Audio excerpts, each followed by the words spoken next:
Magandang araw! So ay na nga mga for today's video at nakapaglinis na nga agad ako ng CR pagkatapos kong maligo. Tinutuyo ko na nga lang sa sahig para maibalik ko na tong floor mat tsaka itong laundry basket. Hindi na nga muna ako nagsuklay ng buhok kasi gusto ko matapos itong mga ginagawa ko bago ako kumain ng agahan. Masarap kasi kumain pag wala kang inaalalang mga gagawin. Pagkatapos ko nga sa CR, dumiretso na agad ako dito sa kwarto para magpalit ng bedsheet. Every other day nga pala ako nagpapalit neto kahit wala pa namang dumi. Minsan nga nakakalimutan ko na parang kakapalit ko pa nga lang neto kahapon. Medyo maselan kasi si Itay kaya sinusunod ko na lang. Alam pa naman nun kung nagpalit ba ako ng sapin or hindi. Malapit kasi itong higaan nila sa bintana kaya nakakapasok talaga mga alikabok. Kahit maglinis ako na maglinis dyan, abay hindi ko yan sila mapipigilan. Lalo na pag may sunstorm dito mga manay. Kahit lagyan ko ng tape ang buong paligid ng bintana, abay napasok pa rin naman. Minsan nagbabasa ako ng tela at sinisiksik ko sa bintana. Nagbabago na nga pala ang klima dito sa Kuwait. Kanina kasi nung lumabas ako, abay napakalagkit ng hangin. Pati nga mga pa ako nang lalagkit na kaya bumalik na agad ako ng bahay.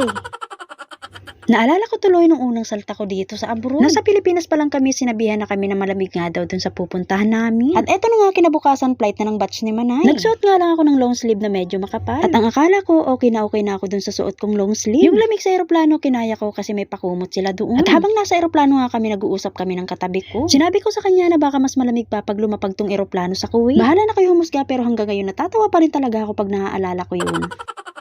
Nilabas ko kasi yung kumot nila kaya sorry naman po dun sa nasakyan kong eroplano. Promise po ibabalik ko na lang siya pag nagpurgod ako. Diyos ko po di kailan kaya yun. At hindi naman ako sinita ng mga nadaanan kong stewardess. Nag-thank you pa nga sila sa amin paglabas namin sa eroplano at welcome nga daw sa Kuwait.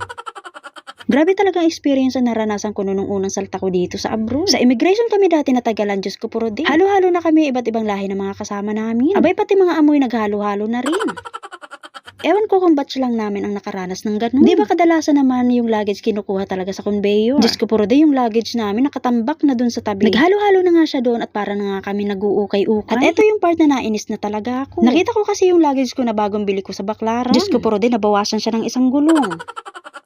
Tapos may nakita akong babae, ibang lahi siya. Sinipa siya ng pulis, ewan ko kung bakit pero sobrang kinabahan talaga ako noon. Kaya napaisip na lang ako na siguro ganun talaga yung trato nila sa mga DAs na nagpupunta dito sa kanila. At buti na lang talaga napaka-bless ko pa rin at napunta ako dito sa mababait kong amo. Kaya araw-araw talaga ako nagpapasalamat kay Lord. Noong isang araw may nabasa akong isang post dito sa FB. Parang kinakahiya niya yung pagiging DH niya dito sa abroad. Sa isip-isip ko kung nahihiya siya bakit yun ang inaplayan niyang trabaho.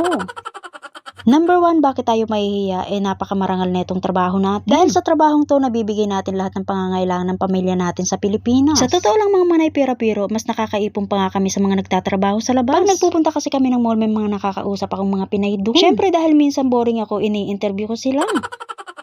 Tinatanong ko kung magkano yung sinasahod nila dito sa labas. Mas mataas ng konti yung sinasahod nila sa amin pero hindi libre yung bahay at ang pagkain. Ang pagkakaiba nga lang namin at yung mga nagtatrabaho sa labas ay only day off sila. At kaya din siguro hindi sila nakakapag-ipon kasi nga madaming tukso sa labas.